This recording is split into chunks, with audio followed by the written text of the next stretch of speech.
And I touched my face so much more.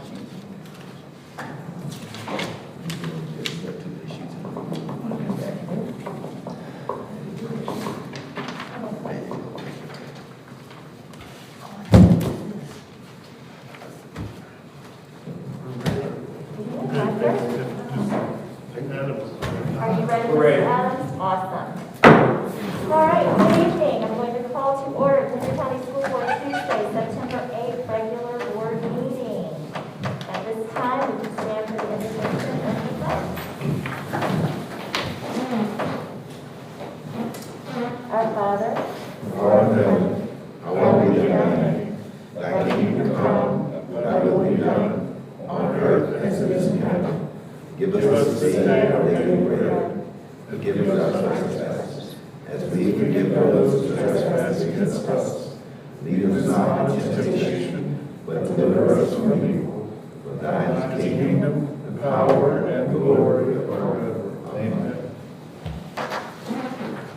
I Pledge allegiance to the flag of the United States of America and to the republic for which it stands, one nation under God, indivisible, with liberty and justice for all. Okay, Mr. Superintendent, you have some recognitions. Don't wait to turn this off. For recognitions, I don't see any of these people here, but I will call their name for the record. And Dr. Agley, if you want to send them off, or I can take them back and we'll send them to them from the bell. So either way, you want to. I will be glad to take care of it. Okay, thank you. This first will be for Robert Vladimir Perez, a bus driver in the Clewiston Transportation Department, who served us faithfully for 13 years. And this is from the Hendry County District School System, school board members, superintendent, and staff. Our next is from Cheryl Stein, a teacher at Westside Elementary School, in appreciation for 13 years of faithful service to Hendry County from the school board members, superintendent, and staff. And Doris Marie Johnson, a paraprofessional at Clewiston Middle School, who served faithfully for 9 years in Hendry County from the school board members, superintendent, and staff. We will make sure these people get these plaques. Thank you. At this time, I would like to move action item A, the final hearing and adoption of the 2020-2021 budget, to the next item, as well as action item B, the resolution for committed fund balance for 2021, due to the fact that they were advertised for 5:30. So if we could, we'll go ahead and open up that final hearing for the budget. Get to that. We will, and I have to get to my script. Yes, me too. And Mr. Paletti is going to hold my hand through this. Okay, you will now officially open the budget hearing. Okay, I'm officially opening the budget hearing. And then Ms. Riccardi will present the rollback rate, millage, and budget. Okay, Okay. good evening. I normally start this off by telling you that the budget is the most important decision, the most important process that the board will make. This year, I think you've all been under a different set of circumstances, and you have made so many important decisions over the past 6 months that it kind of almost makes our budget pay off. However, for my sake, we'll go ahead and pretend that this is still the most important decision that you've made. In fact, this past year, I want to say that flexibility has been your key. You have been able to, between you and the teachers and all the employees, they've proven their strength and flexibility. But we still have to do this formally. The purpose of today is to, sorry, I'm going to do both ways, is to adopt the final budget and the millage rates for the Florida statutes. As you can see, we've had many meetings up until this point to discuss this budget. This chart shows that since April, we've had workshops and, of course, the first public hearing. My purpose in having those meetings, I think, was to make sure that we were not in a position of unsustainable use of fund balance. I believe this budget actually succeeds in that endeavor, that we have a sustainable budget for now and for the future. Not that there's not work that that we can do, but for now, this is definitely a sustainable model. More to that later. First of all, the Florida statutes are very specific about how a budget hearing should go. The first substantive issue, that's red, that's hard to read. The first substantive issue discussed shall be the percentage increase in millage rate over the rolled back rate and the purpose for the increase. During the discussion, the governing body shall hear public comments regarding the proposed increase. The general public shall be allowed to speak and ask questions prior to the adoption of the resolution.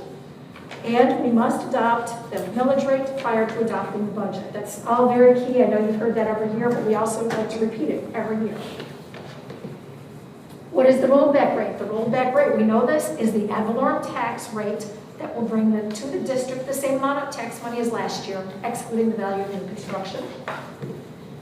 Most important, this is where we get into I will go over this, so we've got a discussion of it. Later on, Mr. Paletti will repeat this as formal part as well. So mine's more of the background of it.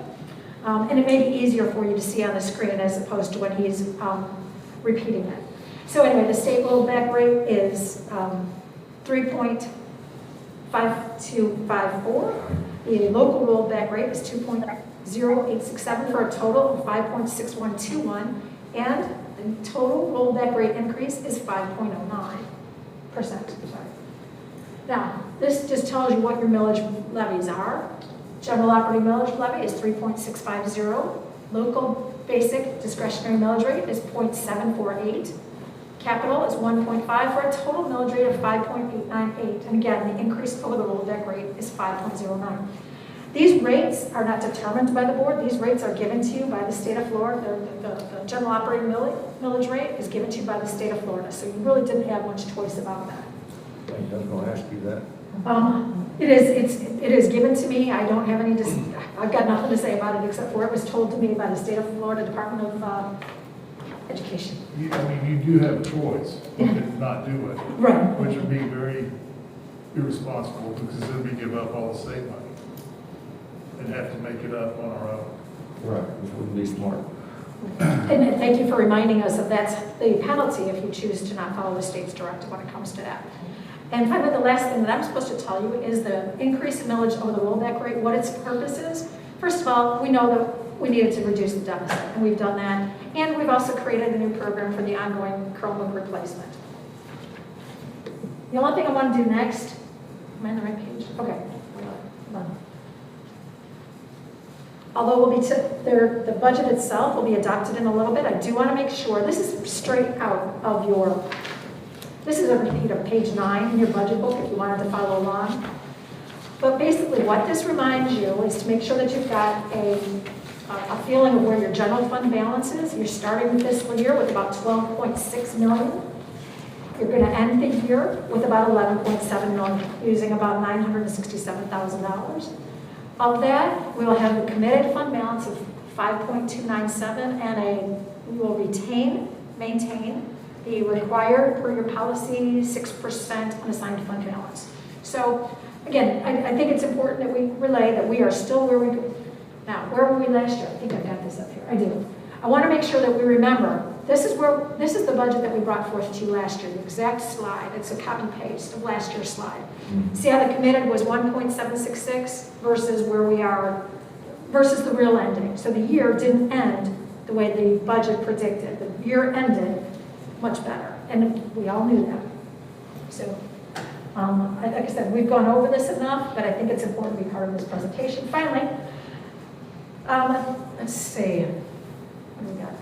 This page is also a repeat of page 8 in your budget document, but a budget presentation itself would not be complete without a big picture of all the funds, and that's what this is. This is all funds, saying that the total revenues for the fiscal year are $92.3 million. Expenditures are going to be $92.9 million for a year-end appropriation and net position of $115,575,000. About $15 million more than last year. Now, why is that? You're up about $9 million to the K-12, about $1.4 million to the Teachers Raise Act, about $3 million to the COVID funds, and the rest is just general increases. So again, you had asked, I remember you had asked at the last meeting, is that up a lot? It is. $15 million is a lot of an increase in a $100 million budget. But when you know that 9 million of that is specific to the K-12. K-12, that's huge. Now, I do have a question on that, because I thought we said earlier that the K-12, we were going to end up paying them a little over 4. In our budget workshop, we weren't, 9 million didn't come out for K-12, we had said 4 million or something for them. It's always been 8.4 million or something like that, 8.5 million. I thought we just discussed in our workshop that that was a totally different number. Nope. Okay. But let's go back. What we did discuss was how much money we were going to be getting from that. And I want to say that we budgeted about 400,000, and Mr. Paletti said by year end, based on them increasing from 1,600 students to about 5,000 students, we'll end up getting maybe $900 to $1 million out of that contract. Right. So that may be, we get 95, or they get 95% of their FTE count, which is how they got there. But yeah, the 9 million is based on 1,600 students. And is that $5,300 per student, something like that? So that is, I'm not done yet. I was trying to be done, I'm not done yet. But after public comment, the superintendent gets to make the formal presentation, the formal announcement of the rollback rate, the recommendation for the millage rate. You have to vote on the millage and on the levy. Then you can, he will then recommend the budget for each of the funds. And that will be followed by a vote on the budget. So that is all I have. It's pretty simple from my end. But do you have any, at this point, I'd like to, well, let's see what's next. I think you get to ask for public comment. Thank you, Mrs. McCarty. And if I could just piggyback, what your years sometimes run together. I think the first year we talked about 4 million, but with the 1,600 cap the state put us on for budgetary reasons, that comes out to about 8.6 million. Okay, so that's where we're. Okay. Yeah, I think you went back, because I want to say the first year they let us do 1,000. Right. And that would have been right at about 4 million. And so that's where that's coming in. Okay. But as I said, they've already exceeded the 1,600, so it's like 3,900 or they grow. Right. Okay, thank you. I appreciate that. All right. Yes. Thank you. I'm done with my presentation, and I'll turn it over to Mr. Paletti, who will, to the chair for public comment. Yes. Thank you, Mrs. Riccardi. All right, so do we have any public comment on the millage, taxes, and budget? Looks like no comments at this time, so I'm going to close the public comment period for the budget. And Superintendent, do you have a recommendation on the millage rate? Yes, Madam Chair. I would recommend adoption of the millage rate levy resolution as follows. The taxing authority is the District School Board of Hendry County. The state rollback rate is 3.5254 mils, and the local rollback rate is 2.0867 mils, for a total of 5.6121 mils. The total rollback rate increase is 5.09%. And Ms. Riccardi has already, I believe, explained the reasons for the increase.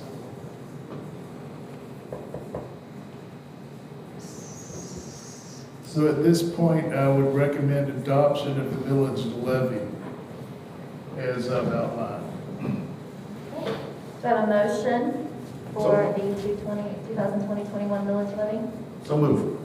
Second. Okay, any discussion? Mrs. Houston?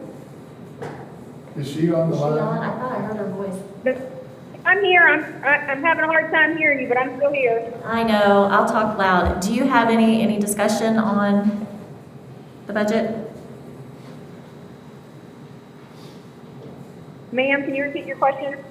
Do you have any discussion regarding the vote on the budget? When- Sign language. Actually would be on the I'm sorry, millage. on the millage, we're on the millage levy. I No, skipped ma'am. lines. I don't have any discussion. No discussion. Okay, then all in favor? Aye. Any opposed? Aye. All right, motion carries. Madam Chair, I recommend the following millage levies. The general operating millage levy, including prior period adjustment of 3.6500 mills. The basic discretionary millage levy for general operating at 0.7480 mills. And the basic discretionary millage levy for capital outlay of 1.5 mills, for a total millage levy for the tentative budget, and I recommend these millage levies. Do we have a motion for the millage levies? So moved. Second. Any further discussion?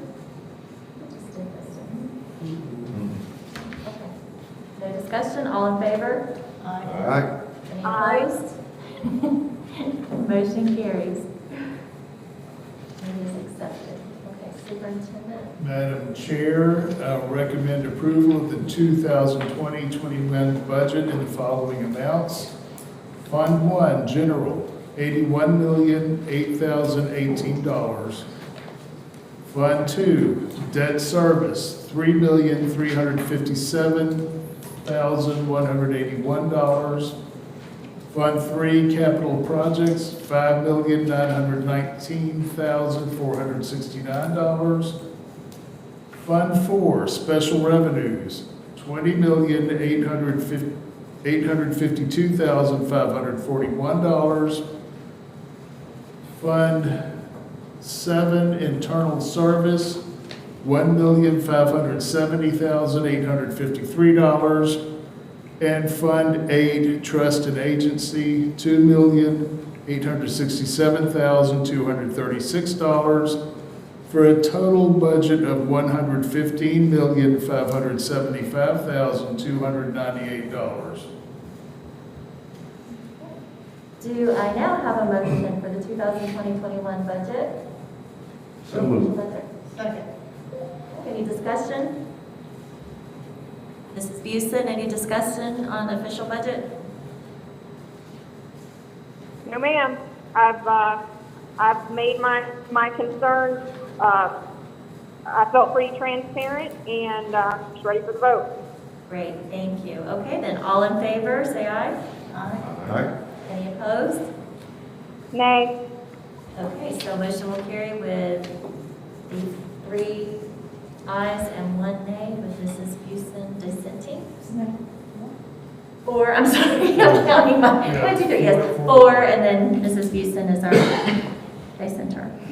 Okay, well, at this time, I will close the budget hearing, and we will proceed back to the regular agenda. Okay, when we do that, we need to remember that under our action items, I need to come up with the committed fund balance resolution, because that's. Oh, that is required. correct, that is, I'm sorry, I need to go. Well, we can do what you're saying, we No, just it's need all to right. keep in mind Let's that just- we're gonna do that. Let's go ahead, Mr. Superintendent, and do the hearing for the. All right. Madam Chair, I recommend approval of the committed fund balance resolution for 2020-21. All right, do I have a motion? So moved. Second. Any discussion? None, all in favor? Aye. All right. Any opposed? Aye. All right, motion carries. Thank you. Now, let's get back to the agenda. Okay, consent agenda. Is there anything on the consent agenda that the board would like to have moved down to public as an action item? Madam Chair, I don't know if I can do this, but I would recommend that you pull action item J, the annual financial report, for further discussion, and move it under action item F. All right, so we're going to move consent agenda J, annual financial report 1920, down to action item F. All right, are there anything else, board, that you would like to have moved down to action? Mrs. Busen, is there anything you would like to move to action items?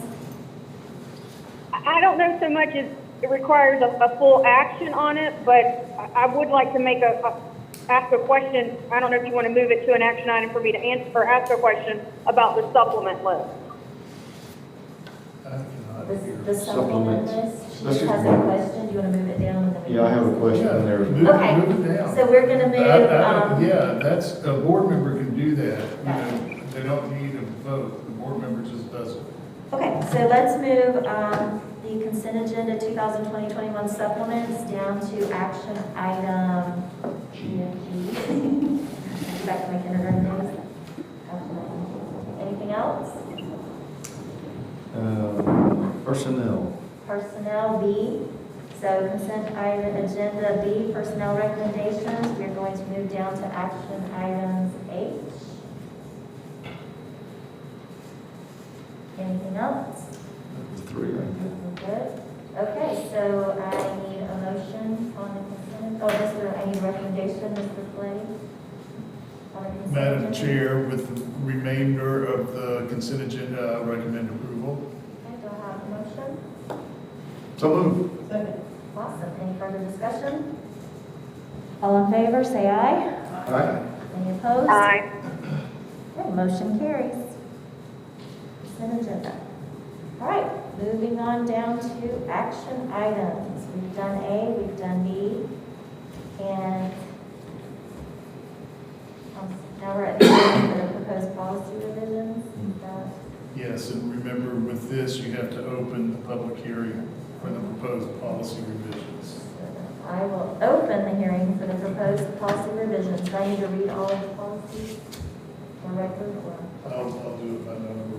Okay. So I've opened that hearing.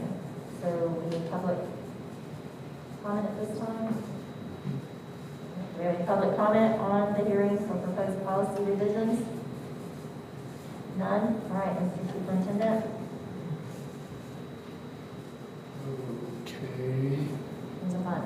Madam Chair, I recommend approval of proposed policy revisions, policies 1030, 1215, 3215, 4162, 5214, 5512, 5630.01, 6107, 74034, and 84020.01, which is a new policy. These have been duly advertised. Do I have a motion? So moved. Second. Any discussion? So we need to take our vote. All right, all in favor? Aye. Any opposed? Aye. All right, so that motion carries, and now I need to close this hearing. Okay, and I will close the hearing for policy revisions as stated. Technically, you should have closed the hearing. I close, well, I'll close it. I and didn't then- catch it. We're Okay, okay. hey, you know what, we're kind of holding hands here. We'll figure it out. Okay, let's move on to action item D, the 21 group medical insurance renewal through Aetna. Mr. Superintendent. Madam Chair, I recommend approval of the 2021 renewal of group medical insurance with Aetna as recommended by our insurance consultant Cyber. Do I have a motion? So moved. Second. All right, any discussion? I'd like to point out that this is a 2.27 rate% increase as opposed to the industry 9 to 12.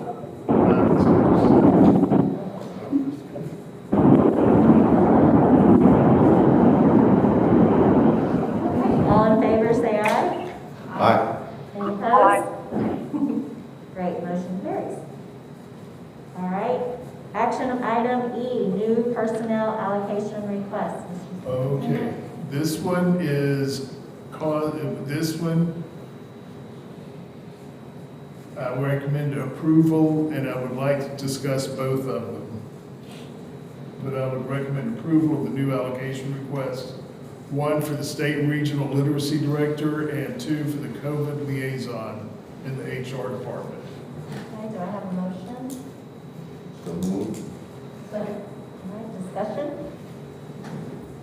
I feel like I need to explain what The state regional literacy director is someone who worked for Hendry County. Okay, she's a past employee. She applied for this position through the Just Reads Florida Department of the Department of Education. She was awarded, her name is Diane Honorado. Okay, the way this works is that she will maintain an office in Hendry County, but she travels around every place. And it's throughout the state. We don't necessarily know where her territory is, but the state pays us her salary, and they set the salary. And you'll see later on, there are certain things with job descriptions, because we've never had one like this before, that we've had to put in. So we will enter into a memorandum of understanding with the Department of Education to fund her program. The state also, because she will be housed in Hendry County, pays us $4,000 a year rent for her position here, okay? The second item is a COVID liaison. We were getting and are getting swamped in the HR department with issues dealing with COVID. Like daily, I have to give a report to the state of what we look like and what's going on. Now, this is CARES Act funding, so it's not out of your general fund, and it's not forever. It is a temporary position that allows, this person is she works in the HR department, but she's also a nurse who happened to be working with us anyway. And so she's getting paid an extra amount of money to be our contact directly with the health department, so that we don't have to go through the various stations of getting hold of someone, so that she's our direct link to them.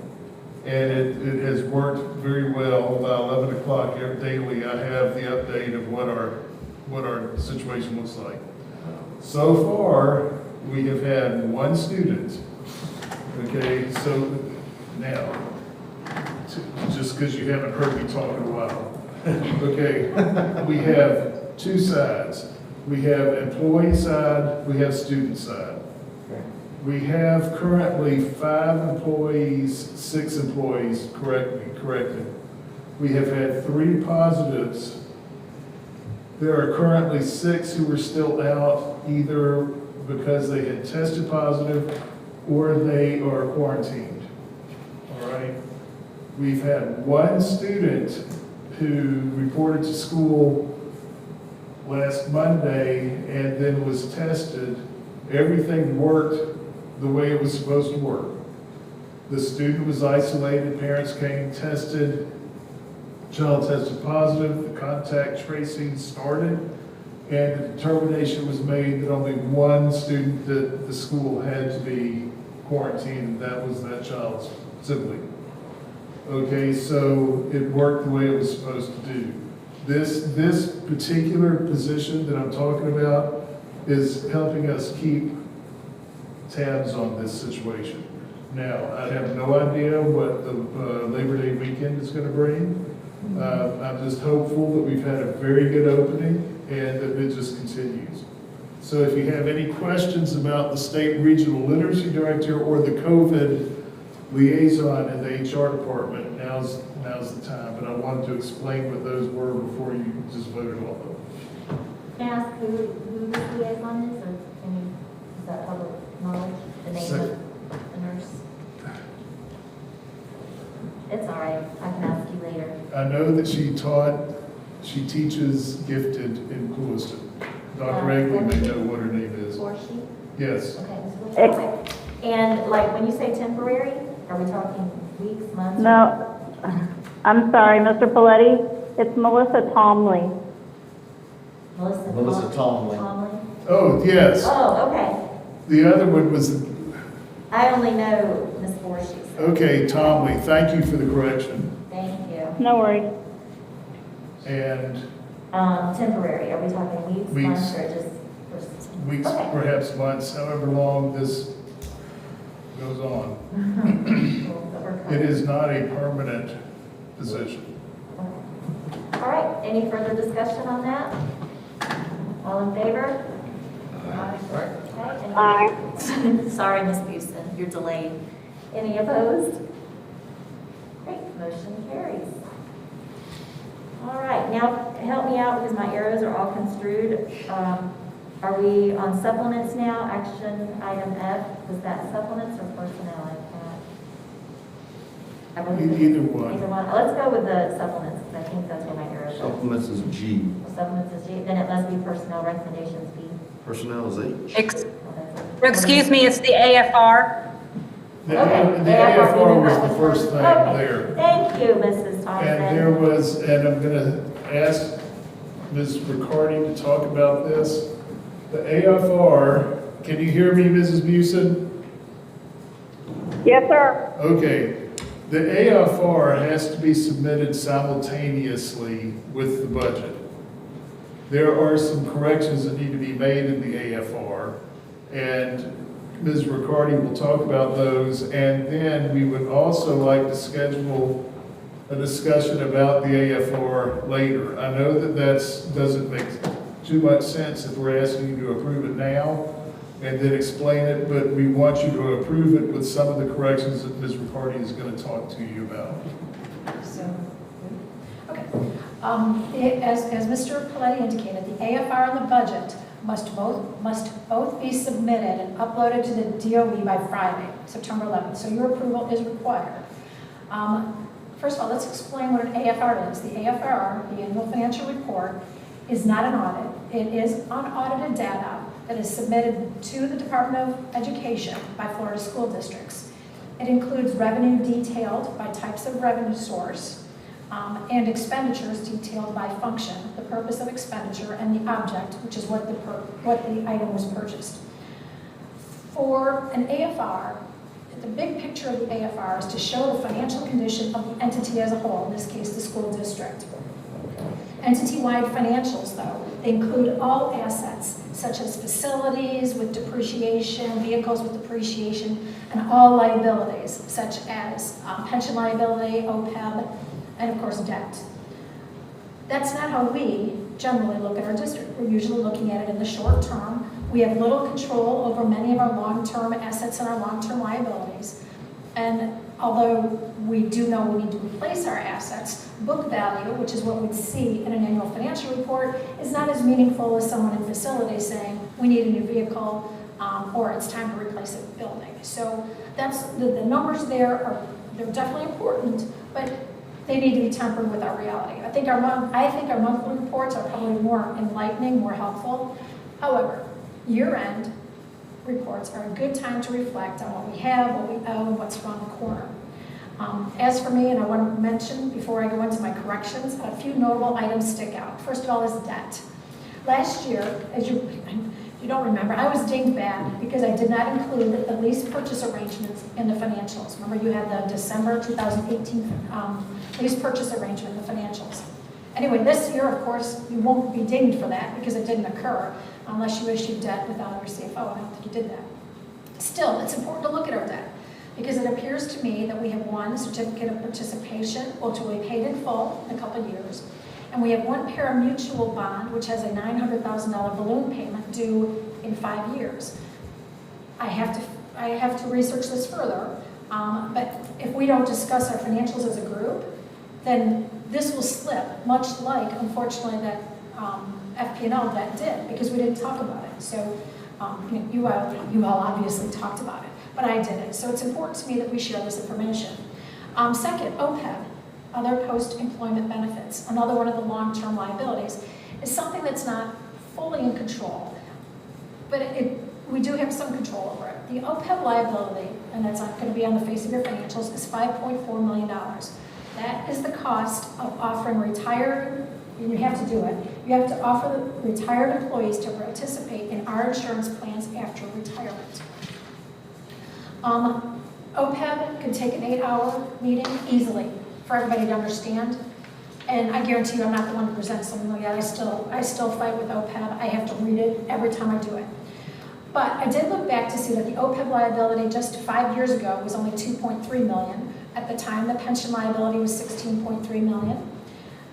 The next year it was 2.8 and 23.5 million. Now in 1920, again, our OPEB is 5.4 million, and our pension liability is 38.8 million, 38.4 million. To me, that seems like a huge growth in these liabilities, but I don't know why yet. Is it because of interest rates going down? Probably. Change in long-term projection, possibly. There's a whole bunch of things that feed into this that none of us, only the actuaries fully understand. But they're on the face of your financials, and I think you need to know them. Yes, sir. Yes, and with the pension, you need to be aware that those numbers are only going to continue to go skyward. Last year, for the first time, I believe ever, the state pension fund paid out more than it took in. So even though a few years back, if we recall, the governor said every employee gives 3%, all right, we're gonna, you notice in the budget that we have to pay more for pension this year, it's gonna go up and up and up. Okay, so that's just the nature of doing business with a defined benefits package, such as the, what is available. And to that end, I'll add to that, because you said the numbers went up. As you recall, last year we contributed 8.47%, this year the number is 10%. So is that the number you're referring to, that particular, our participation will increase and our liability is also going up. So I hope to, by next year, have a little bit better understanding, so we can at least, I think at some point we need to be tracking so we know what's going on. Not that we can, I don't think we have any control over the pension portion, but OPEB we probably do. Again, we were talking about the $7 participation at $7 for dental, everybody plays. But if we did a fair, maybe not so much. But after the board approves this tonight, I still have to upload all this and the budget to the state by Friday. But when you approve it, I went ahead and made these corrections. And I would be happy to give you a hard copy. I printed out hard copies of it, so you would see what I've done.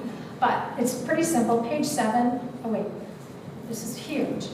The board, page 3, it should say 26 million in that position, not 24 million. I didn't even miss it. I just never corrected something. It used to say $24 million was the net position. It should say 26. On page 7, the heading was missing from the chart. Page 10, this doesn't belong, but there was a big one. And this is why it was really important to discuss it. I'm asking that you approve a correction of $110,000 from Fund 410 to Fund 100. That changed multiple pages throughout this document. And what happened was, when editing this document last week, my staff came up to me and said they forgot to post a JV charging indirect cost to food services. As you know, food services is allowed to pay indirect cost. Apparently in the past, it was optional whether we did it or not, and they were waiting for me to say do it, and I never said to do it, so they didn't post it. So it wouldn't have shown as a lost revenue to the general fund, because the general fund received plenty of indirect cost from the federal programs this year. So federal programs made up that loss. However, in my opinion, you would not want to let $110,000 slide in indirect costs by not absorbing it back in the general fund. So what that made me do is, between Friday through today, is I had to redo all the pages. I should have caught this, absolutely. But the good part is, we caught it before we submitted it. And even if we didn't, I think there's a period of time after I submit, we would be able to, continuing with the reviews, we can still make corrections. And that's what my staff is doing. My staff will help me. In fact, 2 of them wanted to be here with us tonight because they enjoy this stuff. But they ended up not coming. I told them not to come. And another reason why you don't care. But if you would approve me with those corrections. Oh, there was also a typo in the chart of the pension plan. That's way back in the notes. After the pension plan, there's one for the pension and there's for the HIS, health insurance subsidy. That's where people get $5 per month after retirement to pay towards their health insurance costs. There's a chart in there for deferred inflow and outflows, and I don't know where I got the first set of numbers. I double checked, and my numbers are in this new report correct. And that doesn't affect anything other than the chart. Once this report is behind us, the finance department has to start working with Claudia. Remember Claudia, she's with the State of Florida Auditor General's office. We'll start working with Claudia and her auditing team to do the actual audit. But for now, I think I've identified 4 corrections Board page 3, where it should say 24 million instead of, or it should say 26 million instead of 24 million. And you can see that number ties through, the 26 million ties to the statement of net position chart. Page 7, fixing just some presentation and the $110,000, and of course fixing the typo in the chart of the HIS pension plan. And that was all I had. I mean, it sounds like a lot, but I really, this is such a lot of information. But we talk about our financials every month now, and I think that makes this part easier because you're like, oh, I already know these numbers. So I'm going to go ahead and distribute these after the meeting, or now if you want, I can distribute them. And I do have Carly, I have one for you, and Mrs. Houston, I have one for you as well. But I'm not going to give it to you right now.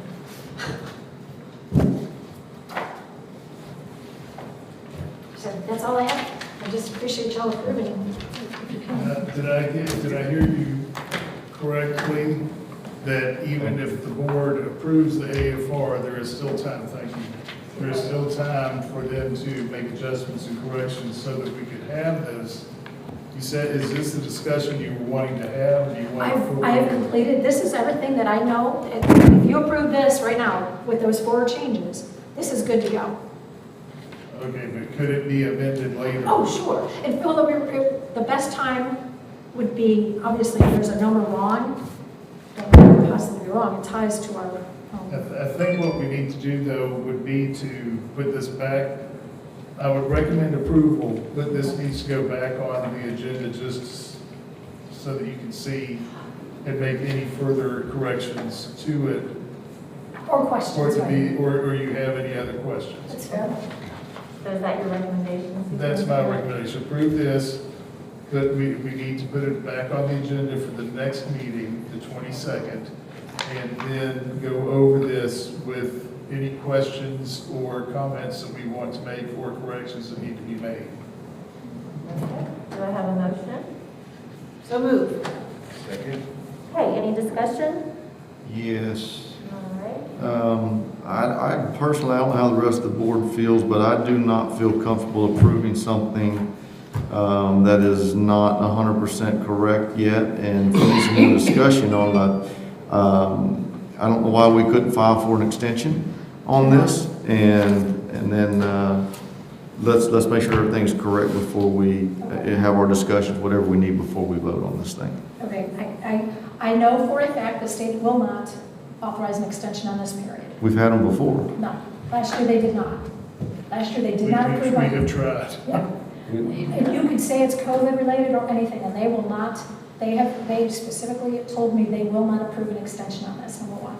Number two, the document that I just gave you is as correct as it can be. And the corrections that I made were those 4.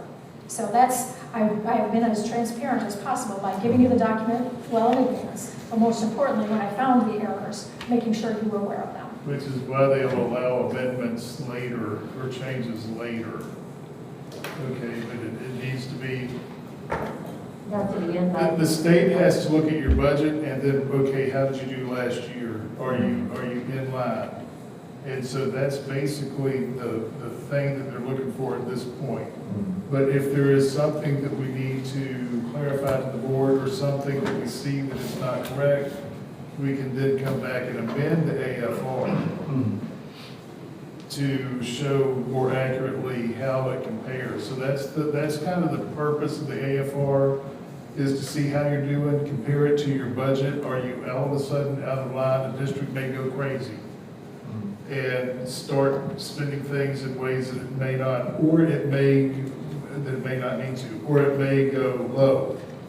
Okay, so that's what they're trying to do to bring it as close to equilibrium as they can. So, If I may jump in, I'd like to tell you how this, excuse me, how this document is prepared. You know, every month you get your financial statements. Those financial statements are generated directly off the Apex system. When we prepare this document, the very first step is taking every ounce of data off the Apex system and putting it in here. And so this ticks and ties 100% to the Apex system. There is no question about that there is, again, except for, and then, like I said, I found that I missed $110,000, so we fixed Apex, before we fixed this. So you can bottom line verify everything.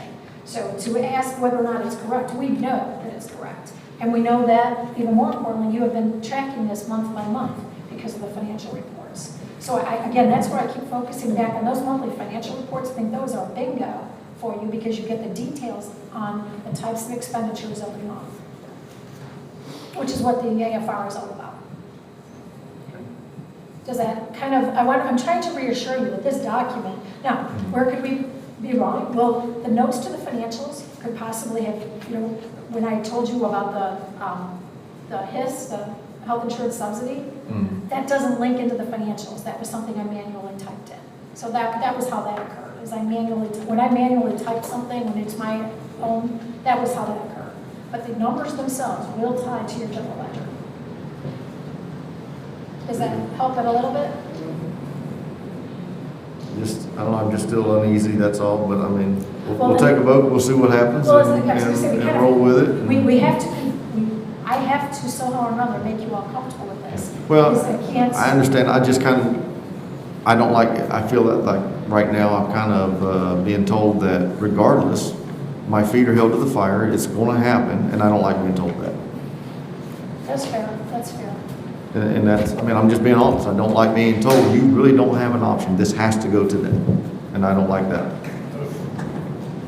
mean, that's basically what's being told, is I that can see correct? that, except you did have that caveat, because we're going to revisit this in 2 weeks for us to Right. go through, because what had happened with the hit that we got, and I think it was with the FPL lease agreement, that did not get into, was not posted in some place where it should have been. It never got into Apex, so it never got Right, into. never got into Apex, so it was not part of that, that's what generated, that's the type of thing you're looking for, because that's exactly what hit us when the auditor looks at everything, and how are you budgeting, and all of a sudden there's a multi-million-dollar expenditure that we did not put in there, which was corrected if we had the paperwork to prove it, but it was an audit criticism that could have been avoided.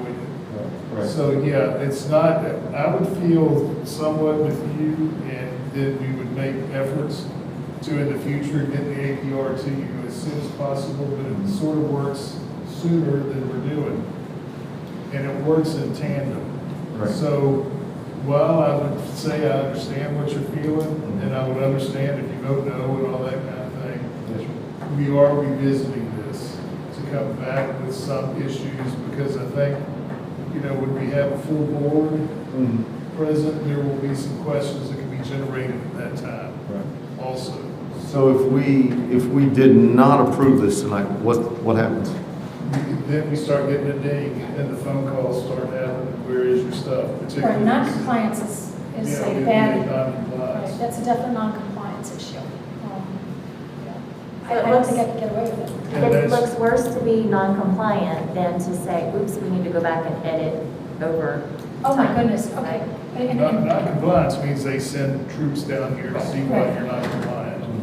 It is, which is the lesson.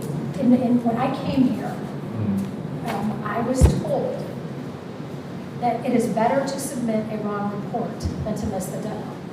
That is what I was deliberately and specifically told. And it is specifically because they allow you to make the changes. They will reopen it back up. As they did, I forgot last year, and I admit to this, I forgot the CFA report. You'll see the CFA report is the very last page of this.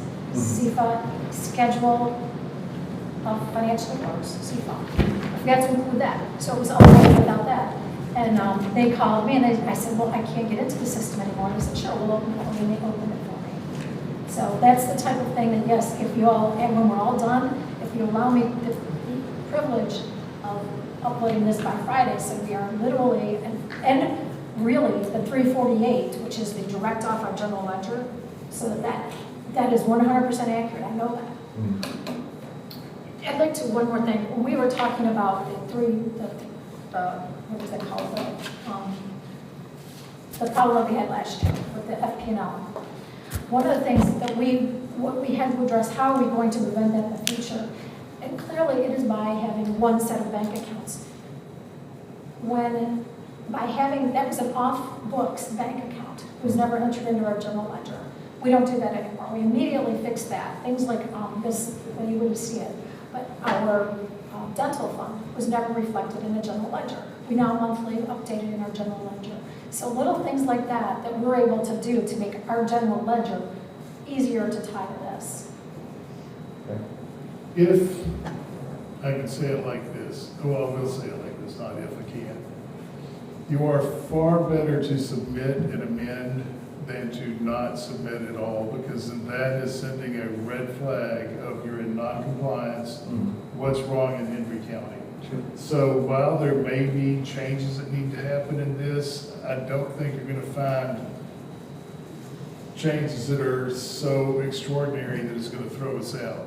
So it's better to go ahead and do it, just like we had similar situations when we were going through our reopening plan. Okay, up until almost the 9th minute, we were dealing with the state on what our plan in Hendry would look like. It would have been far worse had we just thumbed our nose and said, we're missing the deadline.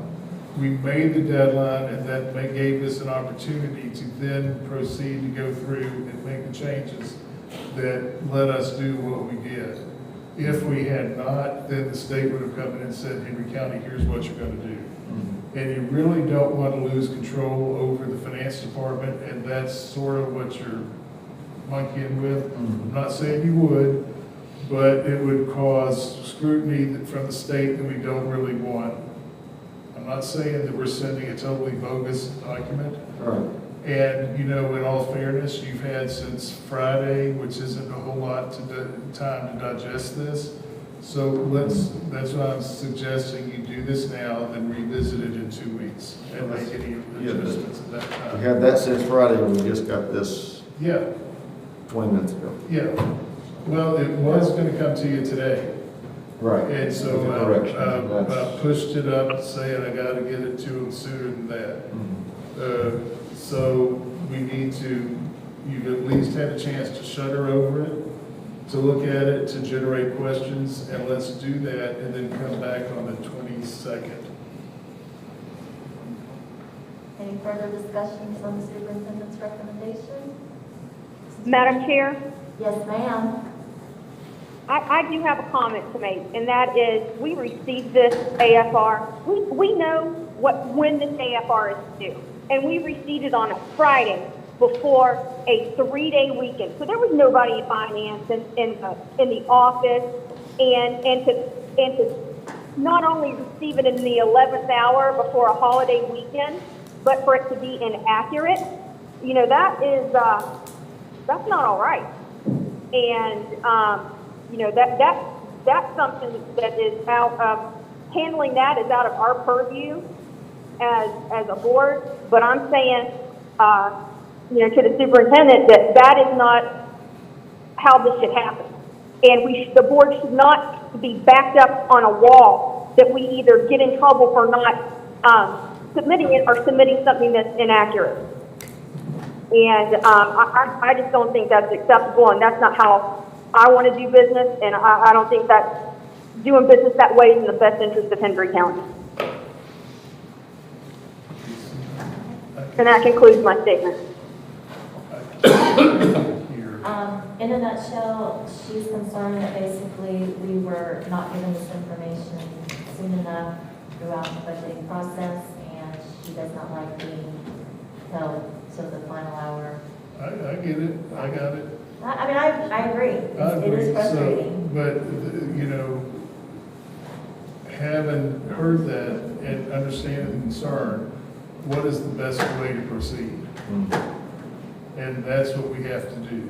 And the best way to proceed is still my recommendation. I get what Mrs. Busey is saying, I get what Mr. Basswood is saying, and that we should, this is a huge document. And you would have thought that if we get monthly reports, it would just be a matter of pushing a button and collating the reports and you get it. Right. Okay? But it's not. Okay? I do have a question. Ms. Riccardi, you made the statement that the state absolutely says no extensions on this. When was the last time you asked about an extension? 1 year ago. So we haven't actually tried that. So would that give us a window, the 2-week window, If we filed and said, and then they came back and said, no, then we've already had time to review and do everything else, make whatever corrections that we may need to make, and go ahead and send it. Okay, two things. First of all, what corrections are we gonna make, number one? But more importantly, they want an emergency. The fact that I had 4 people out with COVID quarantine does not qualify for an emergency. That's the state law very specifically says, due to an emergency. Mhm. A new CFO, not an emergency. I don't have an emergency to declare. I would say a hurricane would be an emergency, Mhm. but I don't know that they would even wait. The law was very specific, and they haven't changed is it Mr. Corcoran? Who's the? Mr. Corcoran is the commissioner. Yeah, I think he's the one. He is the one that said that is not an emergency. And that, last year we tried with the new CFO, and no, still got to come on. Madam Chairman, Yes, ma'am. I would like to call for a vote. Accept this as is. I'd like to say one more thing. I think we should use this as a lesson learned. We need to be a little more proactive regarding next year's budget. Better communication. Just have 2 cents. Anything further? No, ma'am, I would have liked to have it better, but it's not. I think we get in more trouble if we don't do it. Yes. But again, this can be a learning lesson, and maybe next year we can try. I don't know how. I do. Okay. I know that 2 years ago, when Mr. Beal was in charge, he asked the board to allow us to outsource the preparation of the AFR. And you all told him no. And I will tell you why he asked for it. He asked for it because it is a very challenging time to do the year-end closing, year-end AFR, the budget, and in my case, the COVID-19 CARES Act. It is when all of those deadlines come at once, and in my case, having 4 employees out, we end up not finishing or being very pressed for time. I believe that it would have been, and when I go out for bid for our auditors this year, when you all go out for bid for auditors this year, perhaps that would be something that you would consider including in that bid, is outsourcing the preparation of that document. I think the cost that was presented at the time was about $5,900. And your comment at the time was, you have a CPA as a finance director, let him or her do it. That was what I heard. So that's what we haven't, but again, I know that would have been done sooner. It's just, there's so much done at once. Is it legal to do that? I don't even think that's legal, is it? Oh, yeah. To outsource that? To outsource the preparation of the financials, sure. Absolutely.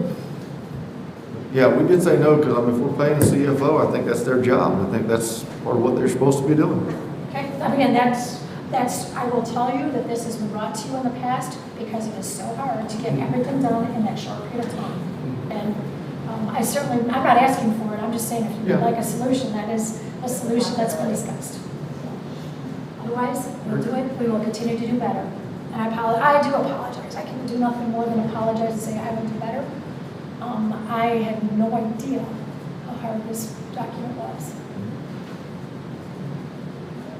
Okay, then I will want to vote. All in favor? Aye. Oh, did we make a motion or something? I'm sorry. Did I get a motion?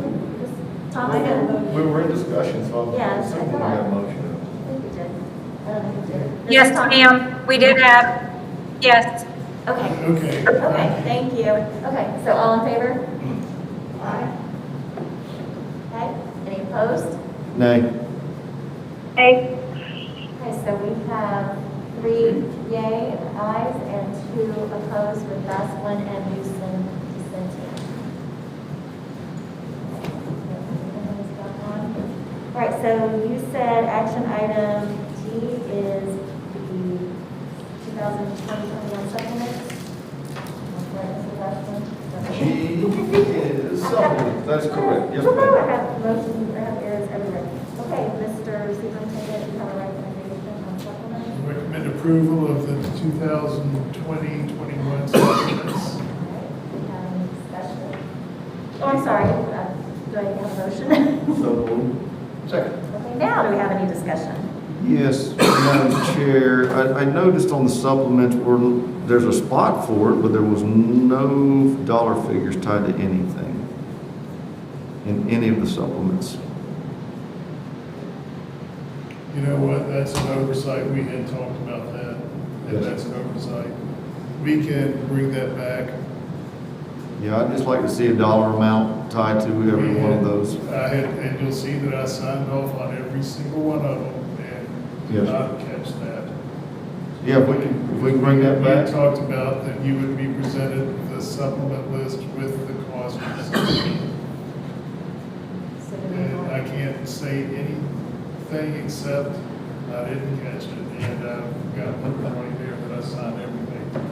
Yes, sir. Okay. So yeah, if we can put that on, bring it back to us and put it on the next. So we've got time to get, the supplements don't start running for a while, so we've got time. Yes, Okay. sir. All right, so we're going to table that until the 22nd? We'll table that. All right. Thank you, sir. Appreciate that. Thank you, Mr. Bassler. All right. then- Thank you, Mr. Bass. You shared my thoughts as well. What did she say? Thank you. She was on the same page with me. You're welcome, Ms. Busey. All right. Then we will move to action item H, which is personnel recommendations. Mr. Superintendent, any recommendation? I recommend approval of personnel recommendations. All right. Got a motion? So move. Second. All right. Discussion. Yes, Madam Chair. I was just kind of curious, I see we are purchasing planning periods already. I'm just kind of curious on why, if we're 60-some-odd% with students, why are we purchasing planning periods? Because it might be in that particular subject area that they have overrun. It could be that in certain cases, particularly with supervision pieces, such as if it's a para, can you give me the school? There was actually a couple of schools, if I remember right. Let me pull it up here. And we are not at 60%, by the way. We are moving farther and farther. I'll give you the latest, but we are increasing the number of students in the classrooms. Okay. West Side purchasing teacher planning period times 8/31/20 to 10/19. Got 1, 2, 3, 4, 5, Well, 6, I don't 7, necessarily 8, want to 9, bring 10, them. 11 different positions. And there was another school. His is supervision at West Side. That is supervision. That is also working with feeding. Because it matters not if you have 10 or 18 students, you still have those requirements in the classroom. But he did ask, and I approved that moving forward, because that helped him get supervision for before school, during lunch, and after school. Particularly since at his school, they cannot eat at the cafeteria, they are eating in the classrooms. Whereas like, Central could eat in the cafeteria because they have enough room to spread out. East side, west side, because of the nature of the beast, under one roof, they don't. So you have to have coverage for a planning period, particularly if you can't get coverage for that teacher to have a lunch, because that's the issue that west side is facing. If by contract, we have to give teachers a 30-minute lunch. Right. If we can't, we pay for that 30 minutes, which is the same as a planning period. Okay. Okay, because by contract, we have 30 minutes, so that we're saying to the teachers, listen, we have tried everything, and I know Mr. Busen tried everything to get the coverage done.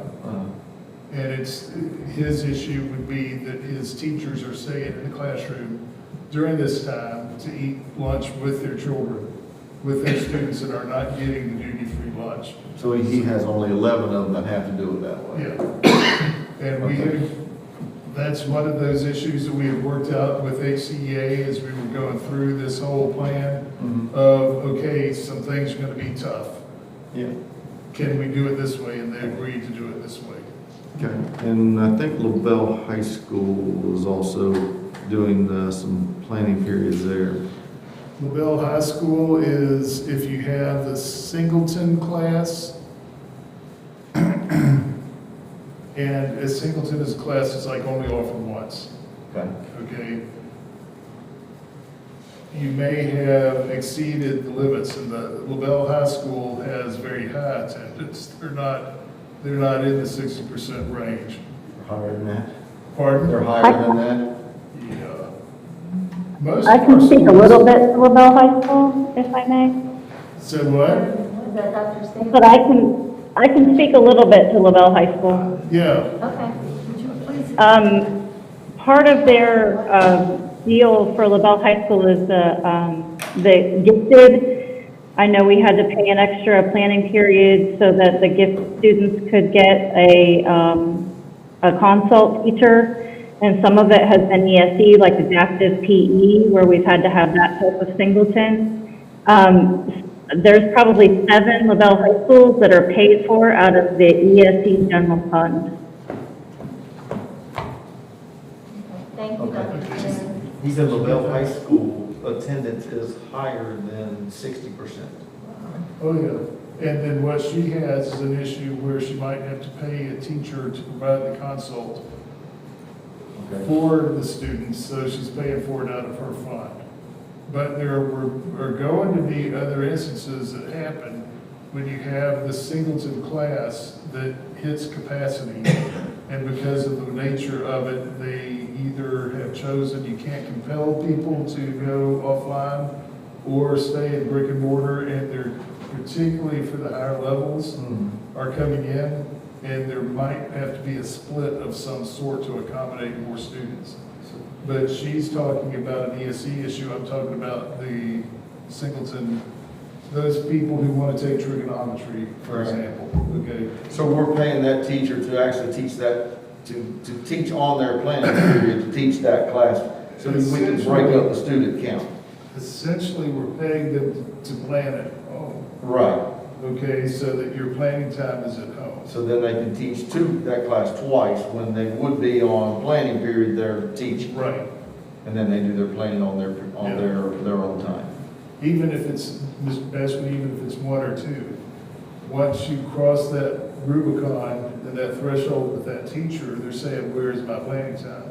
As I would be too. Yeah. You know, but I need to be compensated. So that's why you look at West Side, now that we've talked it through, is an issue of paying teachers to eat in their classrooms with their students because they do not have enough people to provide the break. Okay. So that's why they've done that. And I told Mr. Busen I won't pay for everybody, get as many covered as you can, and then I'll bring it to the board. Well, can we, I don't know how much work it would be, maybe have like explanations like that in the packet to say, you know, buying planning periods for this particular reason.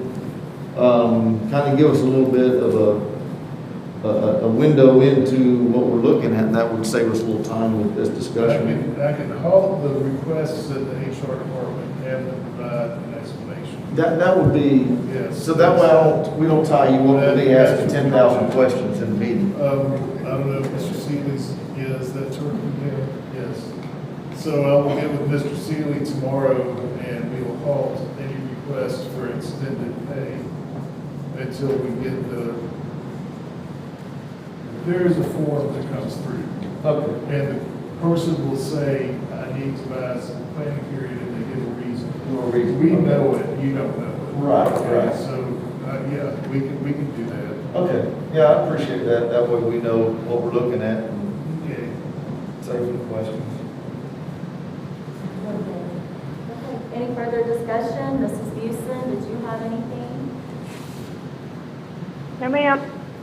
I do, but actually I would like to just sit with you privately. Okay. Okay, then, we will vote on this. All in favor? Aye.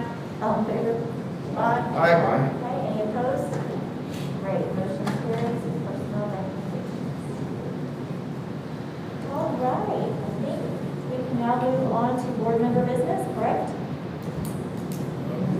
Nothing listed, but we'll start. Reverend Brown? No, ma'am. No board business? No, Dr. Bird? Mr. Bestman? I'm good, thank you. Well, I actually do, believe it or not. One of the things that I wanted to just do a quick little shout out, I know this is required to put together a budget with our cover. The artwork done on the budget cover and the back cover is beautiful. And I just wanted to recognize, we have, the front cover was done by Leonardo Elizondo in 10th grade, the alligator. The courthouse was, I believe it's Laura Lai, I'm sorry if I mispronounced your name. Weber, 10th grade, she did the courthouse. Gage Hunt in 10th grade did the woodbird. Alicia Garcia, 10th grade, did the egret vinyl. Is that how you say that? And then on the back cover, Carson Williams in 9th grade, the fish, and Katie Bamaka in 11th grade did the deer. And I apologize again if I butchered any names, but thank you to them for the beautiful artwork. Very, very nice. And just again, thank you to everybody for all their hard work. Ms. Houston? Do you have any board? Thank you, Madam Chair. I just wanted to apologize to everybody for not being there. Can you hear me? Oh, yes. Okay, I just wanted to apologize to folks for not being there in person. It takes a lot to keep me from a board meeting, but today I had the opportunity, as well as some other people from Hendry County, and particularly Clewiston, to attend the latest announcement of the executive order by the President of the United States today in Jupiter. And so I just wanted to let you guys know, that Hendry County, and particularly Clewiston, was very well represented today. And give Ms. Nelson kudos for running the board meeting on such short notice. She's done a great job, and I appreciate you stepping in there. Oh, of all meetings for you to miss, Mrs. Busem. But we're glad that you're representing Hendry County and doing a great job finding your joy. And I apologize for skipping over you during board member business. Sorry. I'll make up for it. Okay, well, at this time, Mr. Paletti, you're it. Is there anything? I have nothing, I brought anything up during the board meeting. Awesome. All Yes. right. Well, then get